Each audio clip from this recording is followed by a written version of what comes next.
One of the most important parts about diving is the entry into the water. You want to have the smallest splash you possibly can. But how do you make a small splash? That's what we're going to talk about in this video. Hey everyone, my name is Steele Johnson. I'm an Olympic silver medalist in the sport of diving, and I'm making a change to my YouTube channel.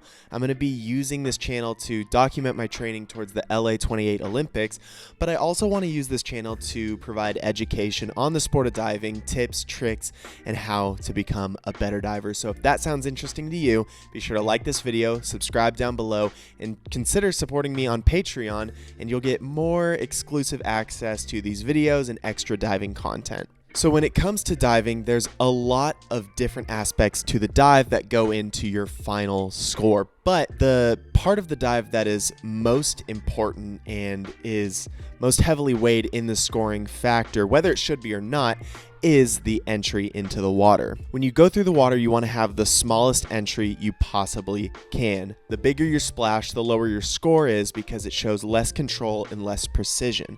So when you're going through the water, you want to create a small hole that your body can fall through and collapse in on itself, creating as little to or no splash. So how do you create a small splash going in the water? So when you're going for an entry, you're going to grab your hands and put your flat hand against the flat surface of the water.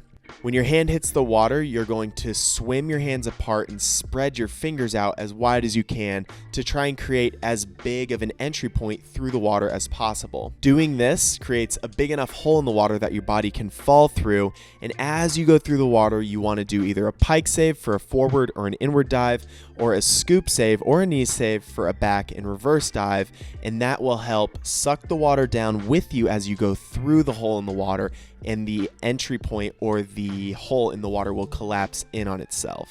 A lot of people think you want to put your hands together like this, where you're a swimmer going off the blocks in the water, but doing this off of the 3-meter springboard or the 10-meter platform can actually lead to a lot of injuries and will not allow you to make as small of a splash as you possibly could, rather than getting a flat hand entry on the water. This flat hand entry serves the purpose of creating that hole in the water, but it also makes a really loud pop noise when you hit the water, and that's a big thing judges listen for when looking at a dive. The dive is not just visual, but there's that audio cue too, that on a great entry, you're gonna have a loud snap or pop sound when you hit the water. It's really hard to describe, but it's one of the most satisfying things about the sport of diving, and you will understand it once you see it enough times. And like I mentioned earlier, if you're doing a front entry, inward entry, you're going to do a pike save where you go through the water and you bend at the hips and do a front roll under the water. Doing this will disperse the water and the pressure in the water, allowing for that water to stay underneath the surface rather than shooting straight back out of the hole you created in the water with your hands. The same goes for a back or reverse entry, but instead of doing a pike save, you're going the opposite way, so you're going to scoop your body backwards. And a lot of times, depending on the speed, some athletes do a knee save where they scoop and they pull their knees down really hard to disperse that water.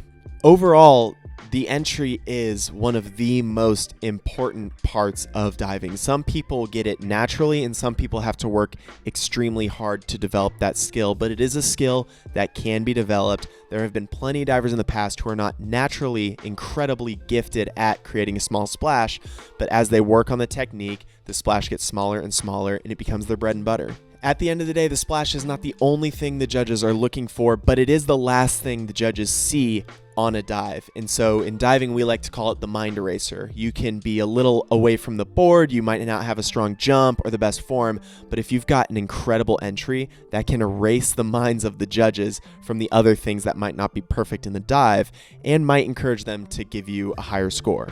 But again, all that's subjective. Diving is a subjective sport, and that stuff changes dive to dive, event to event. But having a small splash is extremely vital to success in the sport of diving. And that's the RIP entry. That is how divers make a small splash and why the small splash is important. Let me know what you want me to talk about in future episodes of these videos here on YouTube, and I can't wait to answer more of your diving questions and continue to develop these videos into more of an educational thing for you to learn about the sport of diving and hopefully grow as an athlete or as a fan. Remember, be sure to like this video, subscribe if you're new, and check out my Patreon down below if you want to support the channel that way. I will see you all in the next video.